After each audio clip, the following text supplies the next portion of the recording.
Hi everyone, this is Rimsi. Welcome to my channel. तो इस video में हम पढ़ेंगे इंडिया साइज एंड लोकेशन का पार्ट 2। पार्ट 1 में हमने कवर किया था इंडिया के लोकेशन के बारे में और हमने कवर किया था बेसिक इंट्रोडक्शन अबाउट ग्लोब। तो चलिए स्टार्ट करते हैं। अगर हम किसी भी चीज़ के साइज के बारे में बात करते हैं तो सबसे पहला पॉइंट जो हमारे दिमाग में आता है वो आता है उसके एरिया के बारे में।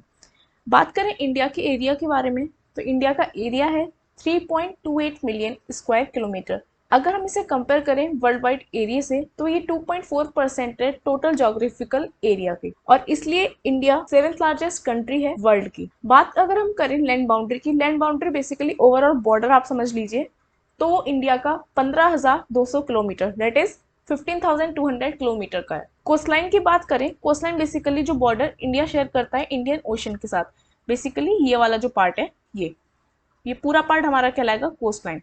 इसमें अंडमान एंड निकोबार भी आ जाएगा और लक्षद्वीप आइलैंड भी आ जाएगा। तो ये है 7,516.6 किलोमीटर। इंडिया में बेसिकली फाउंड करी जाती हैं यंगफोल्ड माउंटेन्स। यंगफोल्ड माउंटेन्स की अगर हम बात करें तो सिंपल भाषा में जब दो टेक्टोनिक प्लेट्स एक दूसरे की तरफ आती हैं और ये फोल्ड हो जाता है, बेसिकली एक दूसरे के ऊपर जब ये चढ़ जाती हैं तो एक फोल्ड होता है और जिसकी वजह से जो लैंड है वो थोड़ी सी ऊपर की तरफ उठ जाती है और इसे हम बोलते हैं फोल्ड माउंटेन्स। इंडिया के नॉर्थ पार्ट में, नॉर्थ वेस्ट में और नॉर्थ ईस्ट में यंगफोल्ड माउंटेन्स पाए जाते हैं। अगर हम बात करें नेक्स्ट पॉइंट की तो इसके लिए हमें पहले जाना पड़ेगा मैप की तरफ। अगर आप ध्यान से देखिए इंडिया के मैप को तो 22 डिग्री से श्रिंक होना चालू हो जाता है। बेसिकली यहाँ से देखिए आप, श्रिंक होना चालू होता है और ये हमारे इंडियन ओशन को दो पार्ट में डिवाइड करता है। एक तरफ हमारा अरेबियन सी जो कि लाई करता है वेस्ट में, और एक तरफ हमारा आ जाता है बे ऑफ बंगाल जो कि लाई करता है ईस्ट में। अगर हम नॉर्थ मोस्ट पॉइंट की बात करें तो ये 37 डिग्री 6 मिनट पे लाई करता है। वहीं हमारा जो साउथ मोस्ट पॉइंट है वो लाई करता है 8 डिग्री 4 मिनट पे। ये हम बात पहले भी कर चुके हैं। तो इन दोनों के बीच का जो डिफरेंस है वो है लगभग 30 डिग्री का।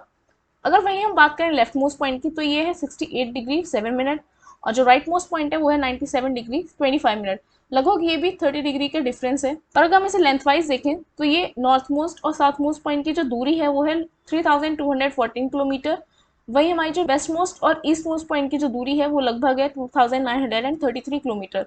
और दोनों के बीच का डिफरेंस है वो बहुत माइनर है। बहुत माइनर क्यों बोल रही हूँ, क्योंकि देखिए आप, दोनों लगभग 3000 किलोमीटर के आसपास हैं और दोनों के बीच का डिफरेंस लगभग बहुत छोटा सा है, तो इसलिए हम इसे माइनर बोलेंगे। इतना माइनर डिफरेंस होने के बावजूद भी हमें जो नॉर्थ साउथ एक्सटेंट है वो लंबा दिखाई पड़ता है as compare to that of east west extent. ऐसा क्यों होता है? क्योंकि हम पहले पार्ट में कवर कर चुके हैं कि जो हमारी लॉन्गिट्यूडनल लाइंस होती हैं वो श्रिंक होती हैं जब हम इक्वेटर से पोल की तरफ बढ़ते हैं। यही रीजन है इसके पीछे का, हमें नॉर्थ साउथ एक्सटेंट लंबा दिखाई पड़ता है as compare to that of east west extent. तो चलिए बात करते हैं आगे की। गुजरात जो यहाँ लाई करता है और अरुणाचल प्रदेश जो यहाँ लाई करता है, यहाँ का जो टाइम गैप है लगभग 2 घंटे का है। ऐसा क्यों होता है? बहुत सिंपल सी बात है। देखिए जो हमारा सन है वो तो एक जगह फिक्स है, पर जो हमारी अर्थ है वो रोटेट करती है इस डायरेक्शन में। देखिए इस हिसाब से अरुणाचल प्रदेश पहले आएगा, उसके बाद आएगा गुजरात।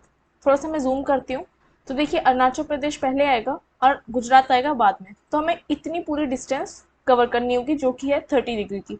चलिए वापस जाते हैं अपने मैप पर। हम सब जानते हैं 24 आवर्स में अर्थ हमारी 360 डिग्री रोटेट करती है। 1 डिग्री रोटेट करने में इसे टाइम लगता है 24/360। अगर मिनट में हम इसे कन्वर्ट करेंगे तो हमें मल्टीप्लाई करना पड़ जाएगा 60 से। तो लगभग 1 डिग्री कवर करने में अर्थ को 4 मिनट लगते हैं। और अभी हमने देखा जो ईस्ट मोस्ट पॉइंट और जो वेस्ट मोस्ट पॉइंट है, इन दोनों की लगभग दूरी जो है 30 डिग्री के बराबर है। तो इस 30 डिग्री को कवर करने में कितना टाइम लगेगा? दोनों तरफ हम मल्टीप्लाई कर देंगे 30 डिग्री से, तो 30 डिग्री कवर करने में अर्थ को 120 मिनट, लगभग 2 घंटे के आसपास लगेंगे।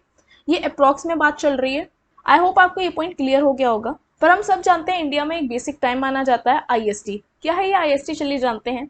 और ये जो आप लाइन देखेंगे जो इंडिया के मैप के बिल्कुल बीच से जा रही है, बेसिकली ये पास होती है 82 डिग्री 30 मिनट से, और ये इंडिया को वर्टिकली 2 हिस्सों में डिवाइड करती है और इसी के बेसिस पे हमारा इंडियन स्टैंडर्ड टाइम चलता है। और साथ ही साथ में ये लाइन मिर्जापुर उत्तर प्रदेश से पास होती है। तो नेक्स्ट पॉइंट भी हमारा कुछ ऐसा ही है। From Gujarat to Arunachal Pradesh there is a time lag of 2 hours, जो कि हम पहले से ही देख चुके हैं क्यों होता है ये टाइम लैग। और साथ ही साथ में इसमें बताया गया कि स्टैंडर्ड मेरिडियन कहाँ से पास होती है, जो कि हम जान चुके हैं मिर्जापुर उत्तर प्रदेश से पास होती है। चलिए इस वीडियो के लिए इतना ही। मिलते हैं हम नेक्स्ट वीडियो में और डिस्कस करेंगे नेक्स्ट टॉपिक। तब तक के लिए बाय बाय।